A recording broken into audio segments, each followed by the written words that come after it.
So I'm sitting in a park here recording this because the coffee shop is being worked on and I've got church coming up here pretty soon.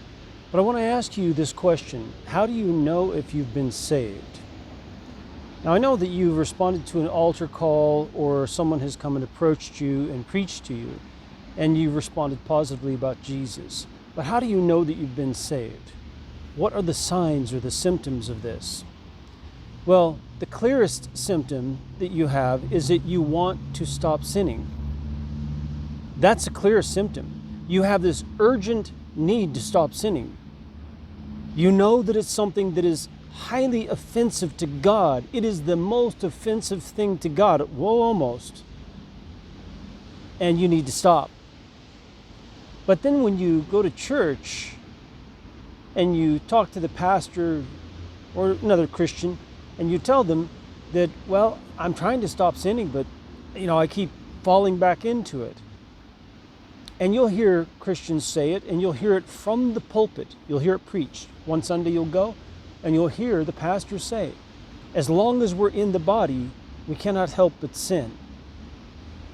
But that Jesus superimposes, they use the word impute, superimposes his righteousness upon you. And so when God looks at you, he sees Jesus' righteousness, because you cannot have a righteousness of your own.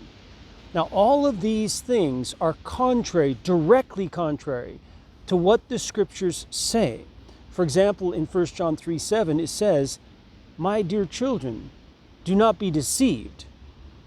He who does what is right is righteous, just as he is righteous." So how do we get the righteousness of Christ? John says it's by doing what is right. That's what John says. And these preachers say it's impossible to be righteous as Jesus is righteous by doing what is right.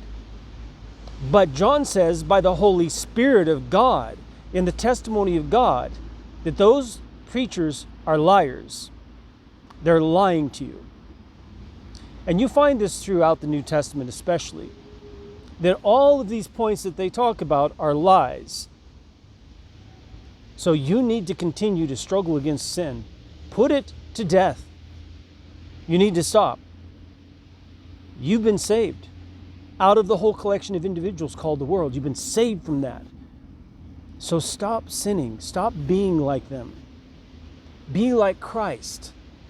Peter also, quoting God from the Old Testament, tells the Christians, "Be holy because I am holy." He says God says this. God says, "Be holy because I am holy." You better stop sinning. Now, if you're struggling and you can't find a way to stop sinning, then you can write to me. I have an email address in the About tab. You feel free to write to me and I will respond. Or make a comment under this video and tell me, I'm struggling. It's better to do it through email because then you can give details that aren't just shared publicly, and we can address some of these issues. But if you are struggling, you need to get victory. That desire to stop sinning is out of the love for Jesus. Jesus said, "If you love me, obey my commands." That's in John, the Gospel of John. Jesus said that. And so that's out of your love for Jesus that you want to stop sinning. So that means you've got to do it, and you've got to find a way. And if you can't find a way, then contact me and I will help you to see the gate and to enter into the gate onto the narrow path so you can walk the path of Christ. May the Lord bless you as you seek him with all your heart.